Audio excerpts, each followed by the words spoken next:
ہمیں پتہ چل جاتا ہے بندہ کس طرح کا ہے. وہ الگ بات ہے کہ ہماری طبیعت کے ساتھ وہ میچ نہ کرے تو ہم مخالف ہے، میچ کر جائے تو ہم اس سے پیار کرنے لگ جاتے ہیں، لیکن ہمیں پتہ چل جاتا ہے کہ بندہ کس طرح کا ہے، بندہ ٹھیک ہے کہ بندہ غلط ہے، بندہ ایک نمبر ہے کہ جی ہمیں پتہ چل جاتا ہے.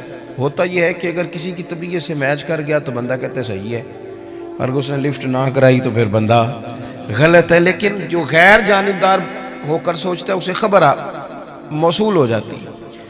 اب اچھے بندے کا جب ہمیں پتہ چل جائے، حق جب آ جائے، پھر اسے قبول کیا جائے، اس سے بھاگا نہ جائے.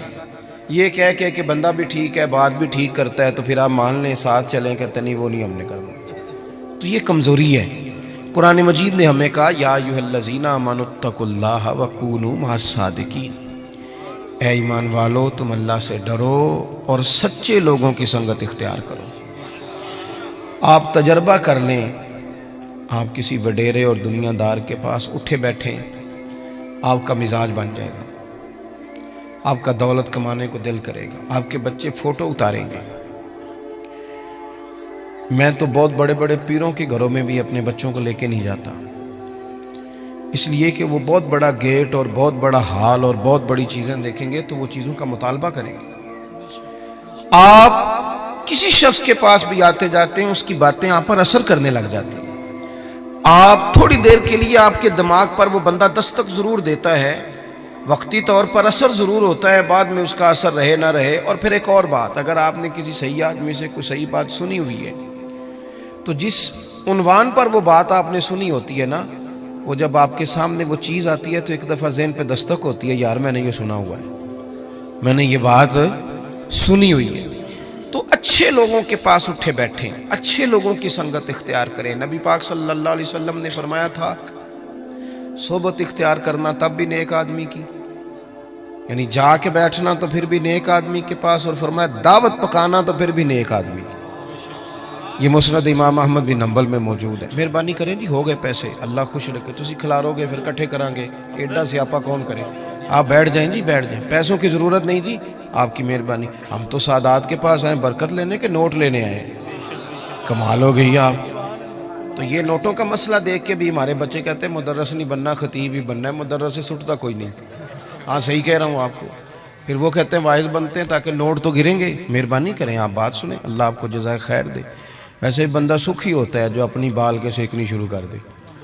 آپ مہربانی کریں، ہماری بات سنیں، اللہ آپ کو خوش رکھے. اب نہ اٹھے کوئی صاحب بھی، کچھ بندے بزدل بھی ہوندے نے، کو بندہ دھیان لائے تو انہوں نے تقریر بھی بھول سکتی ہے. آپ مہربانی کریں، سنیں. عزیز بھائی، آپ اچھے لوگوں کے پاس آئیں جائیں. آپ کی برادری میں، قبیلے میں، خاندان میں اچھے لوگ ہوں گے، ان کے پاس آپ اٹھے بیٹھیں. آپ وقت نکال کے کسی عالم کے پاس جائیں، درویش کے پاس جائیں، کوئی ہلکا سا چھوٹا سا سوال پوچھیں، وہ آپ کو اس کا جواب دیں اور اس طرز میں دیں کہ آپ کو سکون حاصل ہو. ہم بے چین لوگوں کے پاس اٹھتے بیٹھتے ہیں جن کی دوڑ لگی ہوئی ہے دنیا کمانے کی، انہوں نے ہمیں بھی بے چین کر دیا. پریشان لوگوں کے پاس بیٹھے جو مربوں کے چکر میں تھے، مال کے چکر میں تھے، ہم بھی بے چین ہو گئے. شہرت مند لوگوں کے پاس جا کے بیٹھنے لگے جن کی بڑی شہرت تھی، بڑا عروج تھا، ہم بھی ٹینشن میں ہو گئے کہ یہ کس طرح سے حاصل کی جا سکتی. آپ متقی پرہیزگار لوگوں کے پاس بیٹھیں. متقی پرہیزگار ہوتے کون ہیں؟ حضرت مجدد الفسانی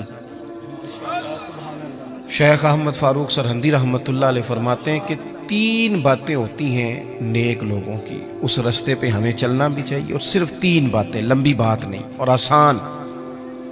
فرماتے ہیں نیک آدمی پہلے دین کا علم سیکھتا ہے، پھر اس علم پہ عمل کرتا ہے، اور پھر اس عمل میں خلوص پیدا کرتا ہے تو اللہ اسے اپنا ولی بنا لیتا ہے. یہ جو علم دین ہے نا، علم دین ہمارے ہاں ایک معرفت وہ بھی ہے نا جو جاہلوں کی معرفت ہے. یعنی وہ کہتے ہیں عالم کو کیا پتا ہو. وہ کون سی بات ہے بھائی جو آپ کے پاس ہے اور کتاب و سنت میں نہیں؟ وہ کون سی معرفت ہے جو رسول پاک نے عطا نہیں کی اور آپ کہیں اور سے لینے جا رہے ہیں؟ وہ کیا چیز ہے خاص جو رسول اللہ صلی اللہ تعالیٰ علیہ وسلم کی بارگاہ سے معاذ اللہ نہیں ملی اور آپ نے کہیں اور سے لینی ہے؟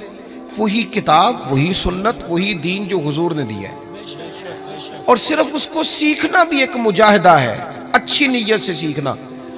ہمارے ہاں دین سیکھا جاتا ہے بحث کرنے کو، مناظرہ کرنے کو، تو دین بڑا غیور ہے۔ آپ اگر اس نیت سے سیکھیں گے نا کہ میں کسی پہ روب جماؤں گا، تو یہ آتا ہی نہیں، یہ آتا ہی نہیں۔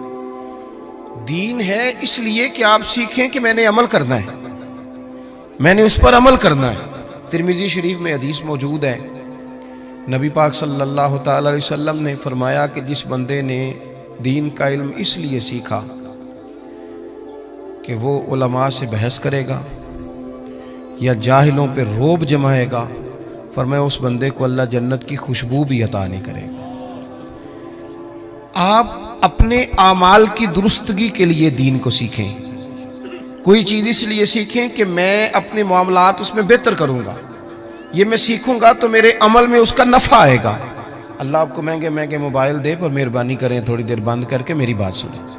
عزیزو، آپ خوبصورت کر کے دین، صحابہ کرام نے حضور سے دین لیا تو پھر اس پر عمل کیا، انہوں نے جو بات رسول کریم نے انہیں بتائی اس پر انہوں نے پورے طور عمل کیا اور پابندی کی انہوں نے۔ میں کیسے عرض کروں کہ جو فیشن رات کو انگریز نے لانچ کیا تھا ٹی وی پر، وہ تو سویرے سارے بچوں بچیوں نے اپنا لیا، اور جو اس طریقہ میرے رسول پاک نے دیا تھا، وہ لوگ کہنے لگے جی میں نیک ہو کے کروں گا، پورا پرہیزگار ہو جاؤں تو میں کروں گا۔ وہ خدا کے بندے، وہ سنت، وہ شریعت، وہ حضور کا مقدس طریقہ جو آپ کی عین طبیعت کے مطابق ہے، جو آپ کو بے چینیوں، پریشانیوں، آزمائشوں، تکلیفوں سے بچانے والا ہے، اس کی طرف رغبت کریں اور دین کو بڑا اچھا کر کے آپ سیکھیں، اور اس طرح سیکھیں کہ آپ نے اس پہ عمل کرنا ہے۔ دیکھیں، ایک بات آپ کی خدمت میں عرض کرتا ہوں، ایک ہے کہ آپ نے کئی مہینے لگا کے چلہ کیا، ہمارے ہاں چلہ شروع بھی 41 دن سے ہوتا ہے، چھوٹا ہے بھی کوئی نہیں۔ اور داتا گنج بخش علی اجویری کشف المعجوب میں یہ فرماتے ہیں کہ بڑے چلے بڑے مجاہدے لوگوں نے پوچھے، ہم نے بتائے، لیکن فرمایا سب سے بڑا مجاہدہ یہ ہے کہ جس چیز کا تجھے پتہ ہے تو اس پر عمل کر، یہ مجاہدہ ہے۔ اور داتا صاحب لکھتے ہیں آج سے 1000 سال قبل تقریباً، فرماتے ہیں لوگوں سے کہو نا آگ پہ چل لو، چلہ کرنا ہے تو چل لیتے ہیں، لیکن اپنے علم پر عمل نہیں کرتے۔ جو ضروری کام ہے وہ تو یہ ہے، آپ دین کو سیکھیں گے عمل کی نیت سے۔ حضرت امام ابو مالک رحمت اللہ علیہ کے ایک شاگرد تھے، کبھی 15 دنوں کے بعد آتے تھے سبق پڑھنے، اور کبھی 1 مہینے کے بعد آتے، کبھی 2 مہینے کے بعد آتے شاگرد صاحب۔ اچھا، ہم نے قانون لکھ کے لگایا ہوا اداروں میں کہ جو 3 چھٹیاں کرے گا بغیر بتائے اس کا نام خارج۔ تو ایک شاگرد مہینے بعد آتا ہے، اور پھر یہ جو شاگرد ہوتے ہیں، مرید ہوتے ہیں، ان کا آپس میں بھی مقابلہ چلتا ہے۔ توجہ ہے نا میری بات پر؟ انہوں نے کہا جناب ہم آدھا گھنٹہ لیٹ ہو جائیں تو استاد جی ناراض ہو جاتے ہیں، اور یہ 15 دن آتا ہی نہیں، یہ کچھ زیادہ لاڈلا ہے۔ تو وہ تھوڑا سا ماحول اور بن گیا۔ کچھ دن تو لوگوں نے برداشت کیا، پھر کہنے لگے اب کیا آیا تو پوچھنا ہے کہ تو وہ انوکھا آدمی ہے بھائی، جب تیرا دل کرے تو آتا ہے۔ وہ آ گئے شاگرد تعلیم حاصل کرنے، اور وہ آئے تو ان کا طریقہ یہ ہوتا تھا کہ وہ آ کے امام صاحب سے کہتے تھے مجھے نا 3 حدیثیں پڑھا دیں۔ توجہ ہے نا میری بات پر؟ 3 حدیثیں پڑھائیں۔ امام صاحب 3 احادیث روایت کر دیتے، وہ سنتے اور چلے جاتے۔ اس دن ان کے باقی کلاس فیلو جو تھے انہوں نے روک لیا، انہوں نے کہا یار ایک بات تو بتا، پہلے تو تیرا آنے کا انداز انوکھا ہے، کبھی 15 دن کے بعد آتا ہے، کبھی مہینے کے بعد آتا ہے، اور پھر تو اتنا عجیب شاگرد ہے کہ تو استادوں کو پابند کرتا ہے 3 حدیثیں پڑھانا، ان کا دل کرے 2 پڑھائیں، دل کرے تو 6 پڑھائیں۔ تو کس طرح کا آدمی ہے؟ تشریف رکھے نہیں، بیٹھ جائیں، اللہ جزائے خیر۔ تو پہلے تو آ وقت پہ، اور پھر تو اتنا عجیب ہے کہ تو استاد کو پابند کرتا ہے۔ تو وہ کوئی صاحب دل آدمی تھا، وہ کہنے لگا یارو تم نے جلدی کی، اعتراض کرنے میں جلدی کی، اور کچھ تو مجبوریاں رہی ہوں گی، یوں ہی کوئی بے وفا نہیں ہوتا، تم نے جلدی کی، ذرا پوچھ تو لیتے اصل بات کیا تھی، مدعا تو پوچھتے کہ بتاؤ۔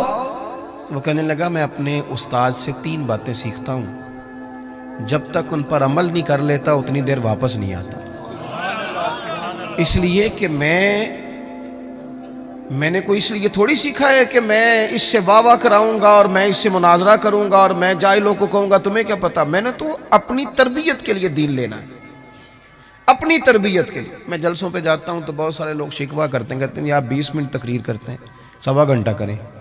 تو میں کہتا ہوں پچھلے سال والی 20 منٹ والی سنا لو نا, تو اگلی اور سن لو. یہ تو ہمیں صدیاں ہو گئیں 2-2 گھنٹے خطاب سنتے ہوئے, اس سے لیا کیا ہم نے؟ کتنا انقلاب آیا دنیا میں. عمل کب ہونا ہے؟ ہم تو قائل ہو گئے ہیں صرف بڑے جلسے کے. عزیز عمل کریں, عمل حسن ہوتا ہے. دنیا آپ کی تقریر نہیں سنتی, دنیا آپ کا عمل پوچھتی ہے. عالمی سطح پر لوگ, ہم اس ملک میں رہتے ہیں جس ملک میں کبھی زلزلہ اور سیلاب آ جائے تو باہر کی حکومتیں تعاون کرنا چاہیں تو وہ کہتی ہیں حکومت کو نہیں دینے پیسے, ڈائریکٹ جا کے دینے. یہ ان کی توہین نہیں, یہ ملک کی توہین ہے. کدھر ہیں اتنے پیر جو لوگوں کو ٹھیک کر رہے ہیں؟ اتنی آستانے, گدیاں, مولوی, صوفی, درویش, جلسے, جلوس, محفلیں, کیا انقلاب کیا آ رہا ہے؟ جب تک آپ عمل کا رستہ, عظمت کردار حسن ہوتا ہے, لوگ آپ کے اٹھنے بیٹھنے سے سیکھتے ہیں.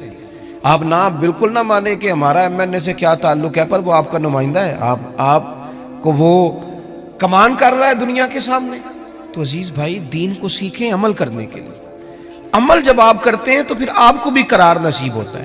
اور اعلیٰ حضرت بریلوی رحمۃ اللہ علیہ ایک مقام پہ یہ بھی فرماتے ہیں کہ عمل کرنے والا سکون میں ہوتا ہے, بے عمل بندہ بے چین ہوتا ہے. جو کسی شے پہ عمل کر لیتا ہے نا, اسے ٹھنڈک ہو جاتی ہے. اور جو بے عمل ہوتا ہے, اب وہ چھپتا ہے, وہ کہتا ہے کہ مطلب اب میں کیسے نکلوں, یہ تو عمل کرنے کی جگہ آ گئی. تو ایک تو عمل کے لیے. دوسری بات یہ کہ علم سیکھنا ہے اور اس پر عمل کرنا ہے. اور تیسری بات حضرت مجدد صاحب فرماتے ہیں کہ اس میں خلوص پیدا کرنا ہے, للہیت. آپ اگر زندگی میں بندے راضی کرنے کے لیے نکلیں گے تو سوال ہی پیدا نہیں ہوتا آپ خوش ہو سکیں لوگ آپ سے. کیوں کہ مولا علی شیر خدا کرم اللہ تعالی وجہ الکریم فرماتے ہیں میں نے لوگوں کو اس طرح پایا ہے جس طرح نفس کی شرارتیں ہوتی ہیں. ادھر سے لوگوں کو گھیر کے لاؤ بھیڑوں کو, ادھر والی کو تو ادھر والی نکل جاتی, اور ادھر والی بھیڑوں کو گھیر کے لاؤ تو ادھر والی. آپ کتنا کو راضی کریں گے؟ آپ کی طبیعت میں جب اخلاص آتا ہے, جب آپ کو تنہائی کی عبادت بھی مزہ دینے لگ جاتے ہیں. امام باقر سے کسی نے کہا تھا نا حضور نیک کون ہوتا ہے؟ تو فرمایا جو اکیلے میں نیک ہو. لوگوں کے سامنے تو سارے نیک ہوتے ہیں, میں بھی خوشبو لگا کے پگڑی باندھ کے آیا ہوں, پتہ تو تب چلے گا کہ جب سویرے میں اٹھا فجر کے لیے تو میں نے کس ذوق سے وضو کیا, میں نے کس درد سے مصلی بچھایا. آپ کی تنہائی, آپ کا خلوص, للہیت کتنی ہے آپ کے اندر, للہیت کتنی ہے. حضرت عمر فاروق رضی اللہ تعالیٰ عنہ فرماتے ہیں کہ 3 دن ہوئے تھے حضرت صدیق اکبر کے وصال کو, اور میں خلیفہ بنا, مجھے 3 دن ہو گئے تھے. میں مسجد نبوی کے باہر ایک کونے میں بیٹھا تھا تو 2-3 چھوٹی چھوٹی بچیاں آ گئیں. مطلب سوال ہی نہیں پیدا ہوتا, میں خطیب ہوں مسجد کا, تو کوئی بندہ مجھے کہے کہ جناب مولوی صاحب یہ ذرا چارے والی گٹھڑی ہے تو میرے سر پہ رکھا دو. اس کی جرت ہے وہ کہے پتہ نہیں میں پیر صاحب ہوں, اتنی طاقت تیری, تو نے مجھے کہہ دی ہے. طاقت ہے کسی کی کہ وہ کہہ سکے جناب حضرت ذرا نیچے اتریے.